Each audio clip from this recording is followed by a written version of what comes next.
Hi guys, welcome back to Sahana views. இன்றைக்கி நம்ம என்ன ரெசிபி பார்க்க போகிறோன்னா, ஒரு சூப்பரான சாலட் ரெசிபி தான் பார்க்க போகிறோம். சாலட்னால் எப்படி டேஸ்ட்டாக இருக்கும், அது டேஸ்ட்லெஸ்ஸாக தானே இருக்கும்ன்ட்டு நிறையா பேருக்கு அது ஒரு தாட் இருக்கும். அந்த மாதிரி உள்ள ஆள் தான் நானும்.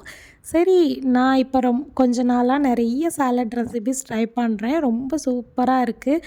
நான் எல்லா ரெசிபியும் நான் ஒன் பை ஒன்னாக எல்லாமே வீடியோ அப்லோட் பண்ணுறேன். இந்த சாலடுக்கு மெயின் இன்க்ரீடியண்ட்டே இந்த ஸ்வீட் பொட்டேட்டோ தான். ஸ்வீட் பொட்டேட்டோ நிறைய பேருக்கு பிடிக்காது, அதுவும் பசங்களுக்கு சுத்தமாக பிடிக்காமே இருக்கலாம்.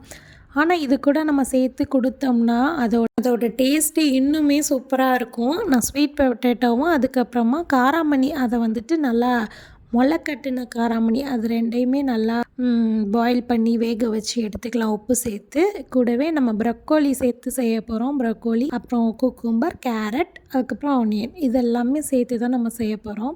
ஒன்ஸ் இன் அ டே ஆகுது நம்ம இந்த மாதிரி ஹெல்த்தியான சாலட்ஸ், ஃப்ரூட்ஸு, வெஜிடபிள்ஸ் இந்த மாதிரி ஏதோ ஒன்று நம்மளுக்கு உடம்புக்கு எடுத்துக்கிறது ரொம்ப நல்லது.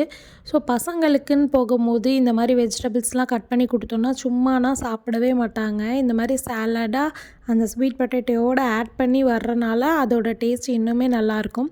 இது கூடவே ஒரு கேர்டு வச்சு ஒரு ட்ரெஸ்ஸிங் ஆட் பண்ணால் ரொம்ப நல்லாயிருக்கும். ஆனால் இன்றைக்கி நான் அந்த ட்ரெஸ்ஸிங் ஆட் பண்ணலை.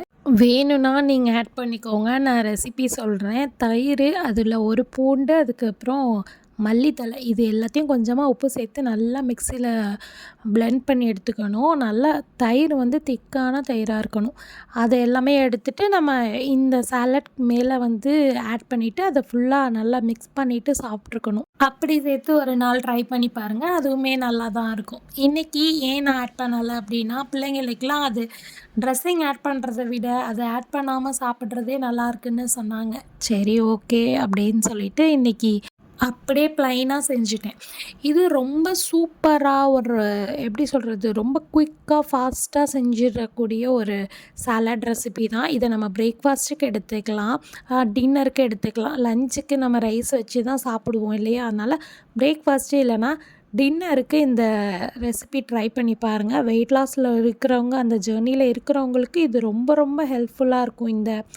இந்த சாலட் ரெசிபி கண்டிப்பாக ட்ரை பண்ணி பாருங்கள். இதில் லைட்டாக உப்பு மட்டும் சேர்த்து நீங்கள் லைம் வேணுன்னா லைட்டாக லைம் புழிஞ்சிட்டு சர்வ் பண்ணிட்டிங்கன்னா ரொம்ப சூப்பராக இருக்கும். இந்த சாலடில் எல்லா நியூட்ரிஷன்ஸும் இருக்குது. ஸ்வீட் பொட்டேட்டோ கார்பு ப்ளஸ் ஃபைபர் இருக்குது. அதுக்கப்புறம் ப்ரொக்கோலியில் நம்மளுக்கு ஃபைபர் இருக்குது. கேரட்டில் விட்டமின்ஸ் இருக்குது. குக்யூம்பர்லேயும் ஃபைபர் கண்டென்ட் ஜாஸ்தி இருக்குது. ஆனியன் சேர்த்துருக்கோம். இது கூடவே நம்ம ப்ரோபயாட்டிக்கு மோர் எடுத்திருக்கோம். எல்லாமே சேர்த்து நம்ம சாப்பிடும்போது எல்லா ஹெல்த் பெனிஃபிட்ஸும் கிடச்சிருச்சு. இந்த சாலடை சாப்பிட்டுட்டு அப்படியே டிவியில் ஒரு சாங்கை போட்டு விட்டுட்டு என்ஜாய் பண்ணுங்கள். இதே மாதிரி ஹெல்த்தி ரெசிபீஸோடு நான் நெக்ஸ்ட் வீடியோவில் உங்களை மீட் பண்ணுறேன். பாய் பாய்.